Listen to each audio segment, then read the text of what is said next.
Hello everyone, I'm Heather.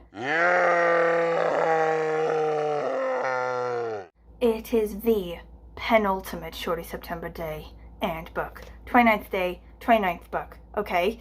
It is, hopefully, if I'm not being too ambitious, Miss Iceland by Auður Ólafsdóttir.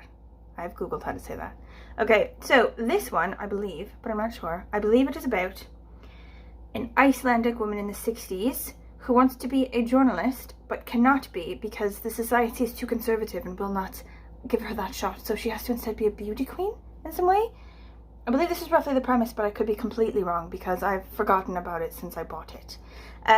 It is 250 pages, so I'm gonna give it my best crack, okay? I feel like potentially I'm flirting with danger right at the end of the project where I could let it all down by picking such a big book, but I really want to read this, and I really want to read it for Shorty September, so I'm just gonna, you know, like it's like a Hail Mary pass, like I'm just gonna go for it and see if it works, okay? I'm gonna read the crap out of it tonight and also get up early and read it tomorrow morning. I don't have to be in the office tomorrow, so hopefully it's like easier to read in lulls, you know, like do some work, read, do some work, read, you know, when I'm at home.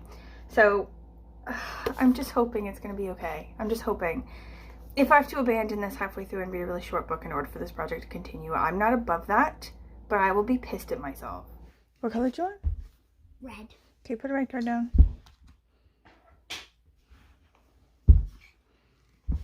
Like a chaperone date. No. What do you mean chaperones? Well, so Neil went on a date with this girl from Bumble, but he took a female friend. Neil One took a of his female spies. friend. Yeah, took one of his spies. I said, oh. She didn't think that was weird? Why'd you do that then? Instead, well, it's a long story. It was her suggestion. She's getting possessed by the fog fairies. Look. Oh no. Yeah, see her eyeballs? They're all like white. That's like the fog fairies are getting I'm in not her. the fog fairies are going in her eyes. Yeah, they're making her walk outside. Look. See that? They're making her leave the house. I don't think that's Nick.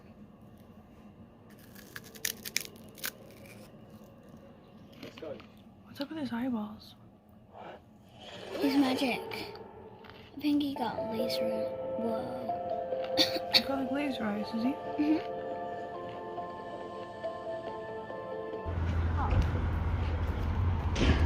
Why isn't it called LXA?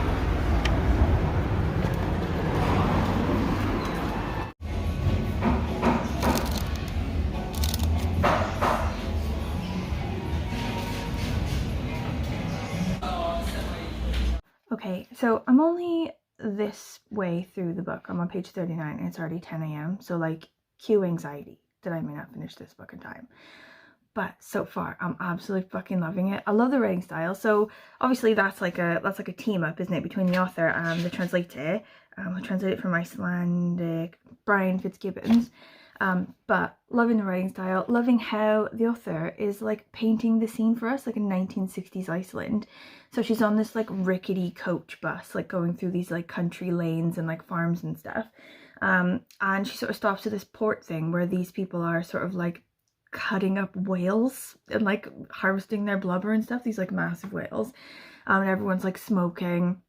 And this guy gets on at that stop and like sits next to her for the rest of the way and just like is misogynistic as crap. Just like super 1960s conservative, like talking to him about like, oh, are you looking at those boys then? Don't you have a boyfriend? Don't you have someone sticking it to you, you know? Or like he's now said as like a member of the community or whatever, he's on this board for like a beauty contest, and he's like, I can tell that you'd be like a really good contestant, like I'll give you my card, you can enter, like you're very long-limbed and luscious, you know. And she's just like and then now she's met her friend, her best friend from school is now living in Reykjavik, like she's just showed up, and like there's all these bookstores around and she's like overwhelmed by how many bookstores there are, like she loves books. And she like meets her best friend from school who's married now and has a baby, and all of the sort of pages before are sort of like this, you know, sort of not super intense like sentence structure, just sort of like a bit calm, and sort of wandering, like this thought, this observation, you know, stop, this thing, you know, just very wandery and chill. And then as soon as she starts talking to the friend, it turns into this. Just like run-ons and just like text to sort of show, I guess, basically that the mem of this baby hasn't talked to any adults in absolutely ages. Do you know what I mean? Like, so she's got like a million things to say to adults and she's just getting it all in straight away. And it's like a jolting sort of change in the narrative, like between sort of like a chill sort of vibe and then just like everything all at once. I thought I was like, I'm just loving it. I'm just absolutely loving it.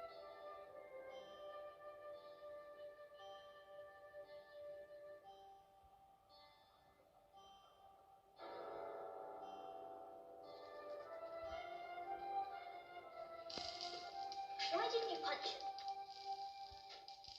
Good question. Okay, so I finished watching High Rise, the movie, watching it. I did this for my half and half shorts prompt a couple days ago where I read the book High Rise and then the movie watching got pushed back and I finally just finished watching it. I gave the book 3 stars because I felt like the descent into madness for the whole of the High Rise was sort of not realistic, sort of unbelievable. Like, I wasn't pulled into the space where I could feel like that was working, you know, like they were going all crazy. Like, logistically, I understand, you know, why they were sort of losing their minds, but I felt like it happened too fast. Like, it all went to shit too quickly and didn't really make any sense. So, I have an opinion now. It's going to be an unpopular opinion, but I'm going to lay it out anyway, and then I'm just going to say what I'm saying, okay, and then I'm going to leave it there, okay? I feel like the movie's better, and that's never the situation, or almost never the situation for me, where I think the movie is better than the book. But I think in this case, because the book was written in the 60s, before high rises were actually just generally a thing, and we know exactly how living in a high rise works, and that people don't, you know, descend into murdering their neighbors. And the movie was made in 2015, you know. I think they understood in making the movie that they were going to have to pull their modern audience into that place with them. You know what I mean? They were going to have to work harder to pull them into that place where that was going to be a believable thing. And I think they did it. It's quite creepy. It's unsettling. And the descent into madness, I think, goes more slowly, you know, and sort of starts with more sort of believable steps, you know, like this step and this step and this step. There's no sort of jumps and steps, like from one sort of normal thing to one crazy thing sort of all at once. So I think the movie's better, you know. Said what I said. Yes! Oh, dogs. Amazing. Yes. So, I find Iceland to be absolutely fucking fascinating. Like, I've only been there one time, but it was part of like a 2-day layover between London and Seattle back when I first moved here, and there weren't that many like direct flight options between London and Seattle. So it was only for a bit, and it was in the dead of winter, and like we saw the Northern Lights and everything, but that was basically it. We just spent the rest of the time like jumping from like warm place to warm place. But like, if you think, it has like a really like socially progressive reputation, you know, like really accepting of like gay people, you know, and like gender parity things being really good, and their sort of welfare system being really good, and just generally sort of accepting and really well educated, well read population, you know. But I guess sort of like in the 60s it was way different, you know. I did know as well that it used to be very recently a very like socially conservative place, but sort of reading this, it is gone from incredibly conservative to incredibly progressive in a very short space of time, basically like less than a lifetime. Does that make sense? I'm trying to find stuff online about it. I was like, maybe I just think that they're socially progressive, but I'm looking now, and for the Social Progress Index, they're 4th most socially progressive. Society meets basic human needs, foundations of welfare, opportunity, gender parity. Like, yeah. I was reading this, and one of the characters, so the main character's best friend is gay, and he's like having a hard time, you know, being a fisherman, because he like hates the sea, hates being a fisherman, and the men on the boat know he's gay, even though he hasn't said anything. Like, he's, you know, obviously gay, they don't like it and they treat him like absolute shit. And he sort of went to Britain, I guess, like British Isles or something, in his fishing boat, and got out and was supposed to like sort of like get supplies and then come back. But he sort of like saw, you know, all the different clothes, all the sort of modern clothes in Britain, and sort of how sort of being gay in Britain at that time wasn't as bad. There were way more gay people there, and just sort of like considered not coming back, just sort of disappearing in Britain and living there. But like he's come back and he's talking about being just beat up by these people who he sort of met in a bar or something. He's like, they consider us the same as paedophiles. Mothers call on their children when a queer approaches. Queers' homes are broken into and completely trashed. They're spat on. If they have phones, they're called in the middle of the night with death threats. Like, it's just incredibly sort of insular and conservative, and I just find Iceland fucking fascinating.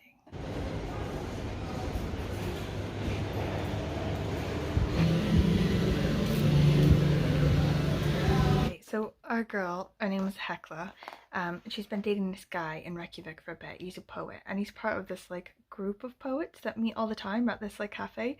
And so Auður makes it sound like Reykjavik is just like full to bursting of poets. Like you throw a rock and you'll hit a poet, and like there's like this culture around where you can go to hang out with poets based on your ability to be a poet and like your recognition as a poet. Like if you've published this many, you can hang out at this cafe with these poets, and then like maybe you can work your way up to having like a lot of recognition, and then you can go to this cafe with these poets. So anyway, he spends like a lot of time with his poet mates, and even though he's like a poet and everything, he's quite sort of conservative in sort of gender roles. Like he feels like he doesn't want his girlfriend to be hanging out with his men friends in the day, you know. And sometimes he's like, oh, can you make this sort of pudding my mother used to make, and blah blah. Anyway, but she's also a poet and a writer, and she hadn't told him. Like she sort of like was waiting for the perfect opportunity or whatever, and she's actually quite renowned and like well known as being a poet, but she was using a pen name. And he's sort of gotten up in the night and found her typing on a typewriter, and he's like, what are you doing? Are you writing? And then it comes out that she's like published all these things, and he's like, what's your pen name then? And she tells him, and he's like, we've been talking about that for months, like we thought it was so and so guy and he just wouldn't let us know, blah blah. And he's absolutely floored. And the sort of conversation that they have, like this scene where it's sort of like being uncovered to him that his girlfriend is more successful than him as a poet, is like quite funny, like in a sort of awkward silliness sort of way. I really enjoyed it.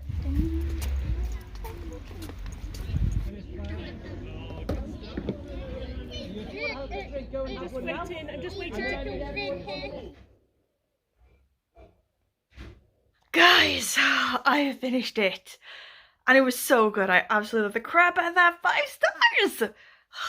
And it's literally not about anything like I thought it was going to be about. Like I thought it was going to be, so she wanted to be this like journalist or whatever. Like turns out she wants to be an author. She's a poet, author. I thought she wanted to do that, but society wouldn't let her do it, so she had to be a beauty queen instead, and then like use that as a way to do the other thing. But it's not about that at all. But I feel like I can't correct myself to you now fully, because it would spill the beans. Do you know what I mean? Like it's basically more about sort of like painting a picture of this grim society, this grim life, this sort of like suppressed life that's grey and cold, where women only have like 2 avenues really. They can either be beauty queens and just like, you know, picked apart by men, like the objects like meat, you know, or they can be mothers and just like fill up their lives with children and children and children like that. And the main character, Hekla, she's named for a volcano, and volcanoes are just like a theme throughout the book. Like the dad's obsessed with volcanoes, volcanoes are going off, you know, like big events are sort of happening. It's the 60s, like societies are opening up like with a bang. I'm so sorry, I feel like I can't like tell you why it's amazing, because it would completely spill the beans. It's just like a vibe, like a melancholy, but like also sort of undercurrent fiery, like magma under the surface vibe, and I dug it. Okay, I definitely have to go get salsa now. Like I've been telling my husband for ages I'm gonna get it, and I just been reading this book. But I finished it, and now very last day of Shorty September is tomorrow, and the book we're going for is The Godmother by Hannah Lorcaire. I believe that this one is also translated, and it's about, I think, a Moroccan woman who's a French translator and instead decides to be like a mob boss because it pays more. I don't know, but I could be wrong. We'll see. Right. Please let me know if you have any questions, any comments, literally at all, about this book, about the other books, about Iceland, which is still fascinating to me, and I'm gonna have to like go through loads of Wikipedia rabbit holes for that. How's your reading going? Are you coming to the end? How do you feel about Shorty September being over tomorrow? Okay, I'll see you tomorrow.